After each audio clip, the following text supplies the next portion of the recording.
This is MJ. Join me as I discuss Kamen Rider OOOs. This is another Ridercast, episode 12. Kamen Rider OOOs aired from September 5th, 2010 until August 28th, 2011. The first episode was called Metal's Underwear and Mysterious Arm, or The Mysterious Arm, sorry. And the second episode was called Desire, Ice Pops, and Presents. And, I get it, Presents, that makes sense. Both of them were written by Yasuko Kobayashi of Kamen Rider Ryuki fame and directed by Ryuta Tasaki. The opening theme of Kamen Rider OOOs is a song called Anything Goes, which is like a fun ska song. I really enjoyed it. The lyricist was Fujibayashi Shoko. The composer was Tatsuo, apparently. And arranger, the first one seems to be, hold on, let me see actually. I'm going to go with Nakagawa Kotaro as the one for the TV version, and Nakagawa Kotaro did the brass arrangement, apparently, which I didn't know. I guess there's the trumpets in it, so that makes sense. And the singer was Oguromaki and Radi for the Lantis version. Interesting. Yeah, so I probably go into way too much detail in the music, even though I don't necessarily understand what all that means. Suit actors, we have Seiji Takawa for Kamen Rider OOOs. Let's see, who will there's somebody else I can tell you. So the Greeed that we meet are Uva, Kazari, Gamel, Mazul, and Uva was played by Kazuya Okoda. Kazali was played by Watanabe Jun. Gamel was played by Takada Masashi, and Mazul was played by Fujita Satoshi, which I don't know if I talked about Fujita Satoshi in the last episode or not, so I'm just going to check on that real quick because I think that would be interesting. And no, so Mazul is he is a man. Fujita Satoshi is a man, and it is not the same suit actor, which is the lady suit actor who played the character, the Dopant Taboo. The premise of Kamen Rider OOOs is that this Kougami guy who's super rich and is obsessed with desire and birthdays and birth of things and cake. Anyway, he had some relics from 800 years ago of these things called Greeed that were sealed in the sarcophagus. One of them gets out and manipulates Eiji, who's a nice wanderer hobo type guy, and they get into this weird toxic relationship where they're both kind of using each other. Ankh, this arm thing that floats around, which is a Greeed, or part of a Greeed, wants Eiji to help him harvest more core metals and probably the metals of his fellows so he can steal them and use them. In fact, he's holding on to one of them in the first and second episodes, and Eiji wants to use the power of OOOs to help people from suffering and dying, which the more suffering and dying that happens, the more the Greeed are benefited, and it's this really weird, twisted relationship. So Kamen Rider OOOs has kind of an eclectic cast. We've got Eiji, who's kind of a simple guy, nice guy. He cares about people, and he makes sure to put other people before himself, and it looks like he has a tragic backstory that we would get into later in the series.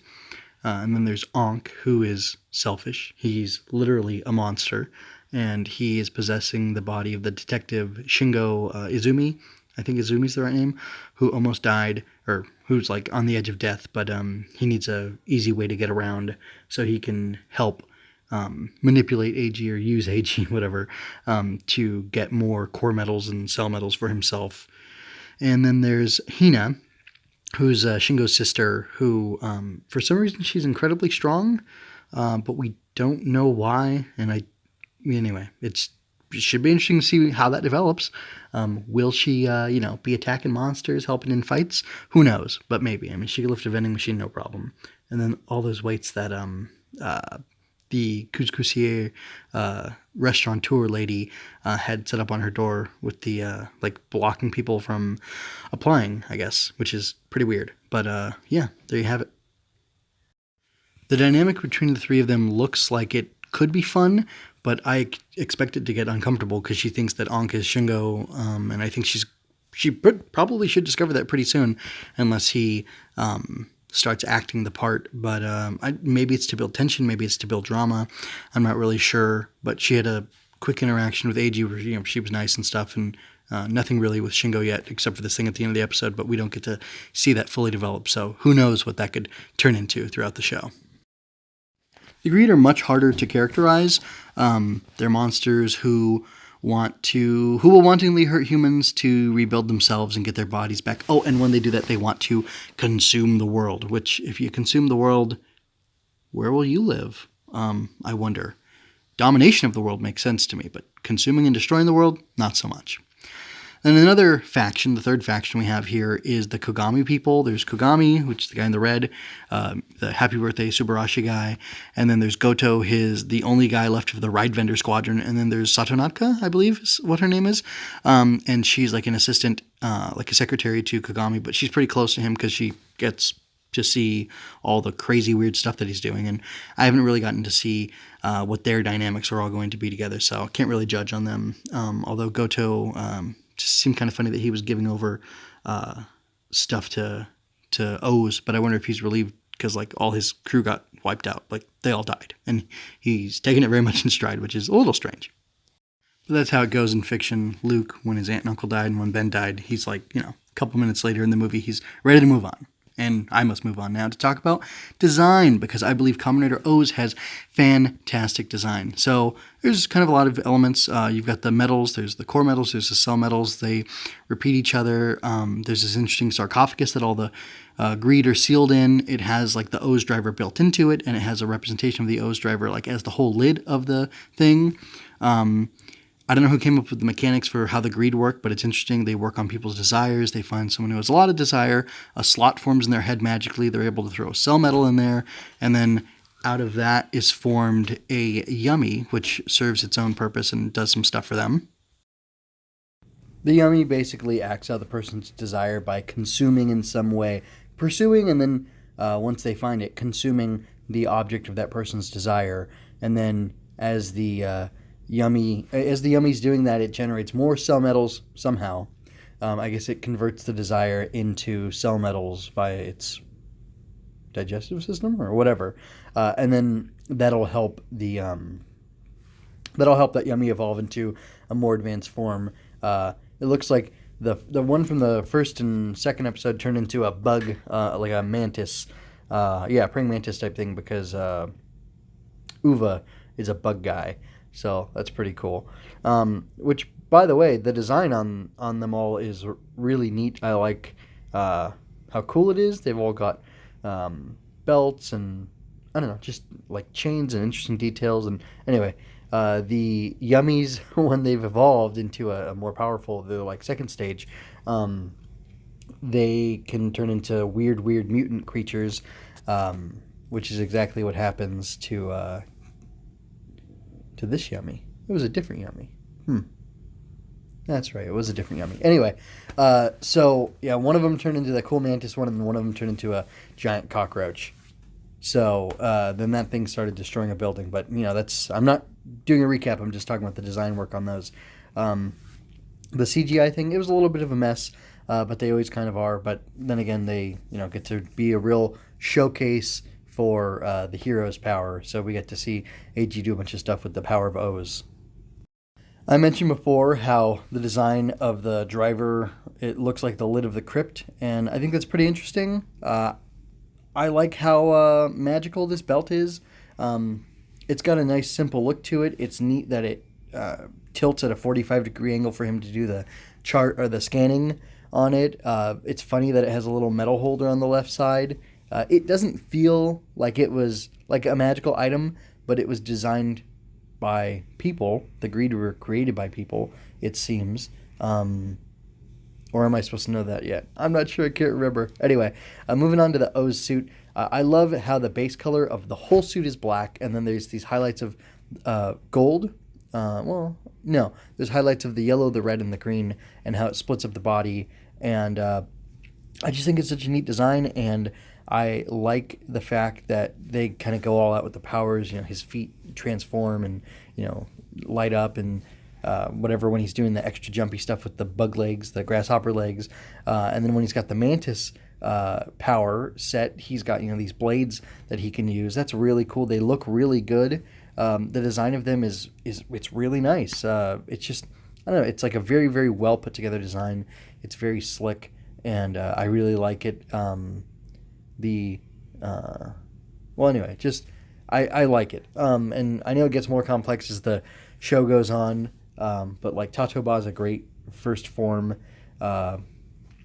Again, it's funny how little color there is in it, but how like much of an impact that color all has.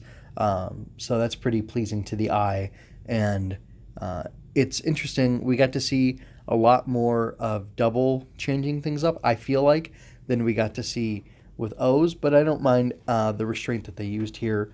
It still worked, and it, you know, still showed off the design of the suit, and it looks really good. Like, it's honestly one of the best looking suits I've ever seen. I love those claws that he has. I wish he used them more and didn't have a sword, but whatever.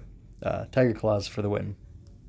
So the Kougami Foundation wants to do something with the cell metals, if not with the core metals, and they've developed a sort of infrastructure where they have all these little helper robots, and they have these vending machines. You know, like with the ride vendors, they popped cell metals into those machines, and then they turn into motorcycles, which is kind of neat. I like how simple and slick the design is for like the cans that the like the Octo can and the, you know, Taka can or whatever that the octopus and hawk little robots are in. Like, they're kind of cool. It reminds me of like the disc animals from Hibiki a little bit, and I really think it's kind of neat. It's a neat idea. They do some weird stuff with them in this in the second episode, but I really find it fun that Kougami had developed this sword for O's, and also you know, he has Goto go and give him you know, instruct him about how those vending machines work, so he can get a motorcycle out of them anytime he needs. And he seems to be pretty tickled by that. Eiji does. Pretty impressed by it too, and it is pretty impressive. The design on the bike's interesting. I find it more interesting that it, you know, is a transformer, and then it has the cans inside of it and whatever. Which, anyway, I don't know if people order actual drinks out of those or how that works, but it doesn't really matter, does it? So my overall impression of Kamen Rider O's is very positive, and I'm gonna say, well, the show feels a little weird. I'm trying to think back to Ryuki. Didn't that feel a little disjointed, or like it was more of a long play, like the whole story was going to unwrap a lot more slowly, or unroll itself a lot more slowly? I kind of feel like that might be the case with O's. Like, there's a lot of character dynamics I don't see, won't understand just yet, and that's okay, because what's there hooked me. I gotta say, it's interesting that Ankh is a villain who's being paired with Eiji, and how like evil he is, how little regard he has for human life, and it would be interesting to see over the course of the series how much that changes, because I would expect, being with people all the time, it should change, and especially if you know, Hana or Hina thinks that he's her brother Shingo, like, you would think they would have some sort of relationship develop, and that would help to change his outlook on life. So that's my hopes for the series based on these first two episodes. But what really hooked me is Eiji, and how loving and kind and strong and brave he is, because he basically puts his life in peril and allows himself to almost die, even to the point of not transforming until he gets, you know, while he's falling through the air towards the ground, you know, to his death, because he wants to secure from Ankh the permission, the right, a promise, whatever, to use the power of O's to help people and to save people, not exclusively for the purpose of harvesting cell metals to help Ankh. And, he stands up against the mantis, Yummy or whatever, because he, had known that officer and that arm thing from this morning. So, like, he wants to help Ankh. He wants to be good to Ankh, but he's not naive and stupid enough. I mean, he's naive enough to instantly want to protect. That's actually not naive. That's, he has moral clarity, is the truth of the matter.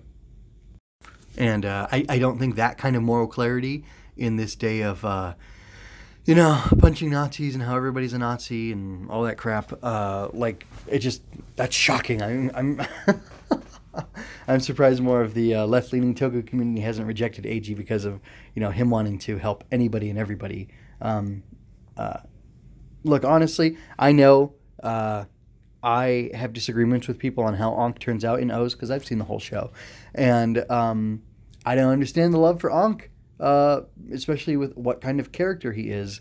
And anyway, I don't want to break format too much, but it's just interesting and ironic how much people love villains but then seek to vilify people who are otherwise innocent of actual literal crimes, even if their opinions or way of thinking is stupid and erroneous and full of fallacies that can easily be corrected by them being exposed to people with better ideas who engage them and talk to them and help them see the error of their ways. Anyway, that's a huge tangent that I probably should delete, but I'm not going to. Anyway, Kamen Rider OOO's good stuff, very interesting, very exciting, very poppy and dynamic, and I would love to watch more of the show. Spoilers, I watched the rest of the show a couple years ago, and I really liked it. So, good on OOO's, good debut, and overall good show. Really liked it. And that's all I have to say. You can find more of my work on mjmunoz.com. That's where I have everything backed up. If you're listening to this in the audio-only version, that's where it came from. I don't know where you got the RSS, but that's great. I'm glad you did. Check out mjmunoz.com for more. And I do a podcast about a bunch of other stuff, and reviews and writing and all sorts of things. But if you're watching this on YouTube, please help me to grow the channel. I really want to grow the channel. So like, share, comment. All that engagement really helps. And if you want to, for your benefit, if you really enjoy my work, you can subscribe and hit that notification bell so that you get a notice every time an episode comes out. And of course, the more engagement I get, the better, I guess, YouTube is going to respond with that for you. So, and apparently, even if you're getting notifications, they won't always come through. So anyway, if you enjoyed, help me out. I would love that. I really do want to make this a bigger thing than it is currently. But anyway, thank you for spending your time with me. Thank you for listening. And until next time, be well.